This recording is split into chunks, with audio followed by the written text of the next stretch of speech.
You are Locked On Syracuse, your daily podcast on the Syracuse Orange. Part of the Locked On Podcast Network, your team every day.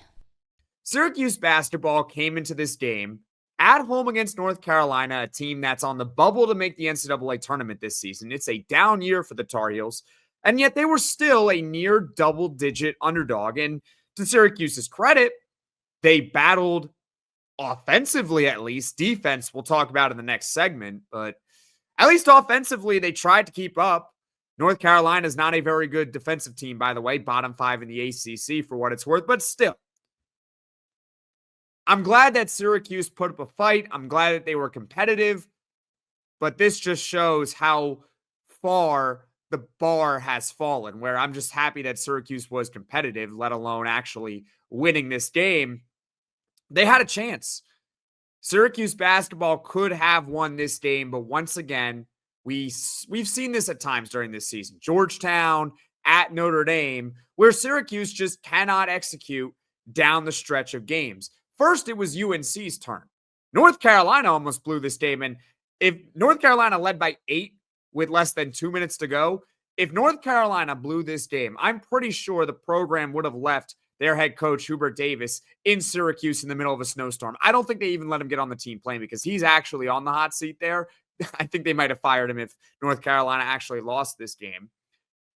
Syracuse cuts within 2 after a pair of Eddie Lampkin free throws with 1:01 to play. So the Orange are in decent shape. All right, you get a stop, you get a score, you're tied, or you might even have the lead if your score was a three-pointer, right? But unfortunately, Syracuse basketball's defense, which we'll talk way more about in the next segment, lets them down in a critical point with the Tar Heels up 80-80, less than a minute to play. Elliot Cadeau just puts Jaquan Carlos in a blender. He just blows right by him, spins around him, gets an easy layup to drop. 84-80, North Carolina with 39 seconds to play. All right, so the Orange, they couldn't get the stop. Elliot Cadeau just absolutely embarrassed Jaquan Carlos on that possession. Fine. The Orange are still down 4. You still got a chance.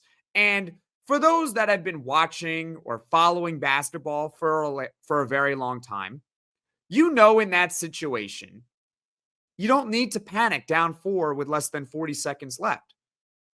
I'm not saying, take all the time in the world, but get a good shot. But more importantly, get the best shot, really. The time is important, but not super duper important. But Syracuse, they panic. They panic with 40 seconds left. Kyle Cuff rushes down the other end, takes a contested left wing 3 that, of course, does not go in. Now, I appreciate Kyle Cuff on this possession trying to score fast. Ideally, you do want to score fast. But at the same time, A, you're down 4. You don't need a three-pointer. You don't need it yet. So get the best shot. And B, why is Kyle Cuff the one shooting the ball? Kyle Cuff in this game played 7 minutes. He played 7 minutes. He was on the floor at the end, I'm assuming, for defense. But why is he the one that has to shoot that? He's a 30% three-point shooter. So A, he's rushing, and B, he shouldn't be the one shooting that to begin with. He should not be taking a clutch shot. Was he the same one or was it Lucas Taylor that took a clutch shot against Notre Dame earlier this season? And it's just the wrong player with the ball in their hands in that moment. In that situation, ideally what you need to do if you're Syracuse is, again, you take the best shot down 4 with 39 seconds left. Ideally, the ball is in the hands of one of your 2 best players on offense. Eddie Lampkin or JJ Starling would have been my 2 preferred options. But instead, no, of course they don't do that. And it gets worse because North Carolina, they start hitting free throws and the game starts getting out of hand.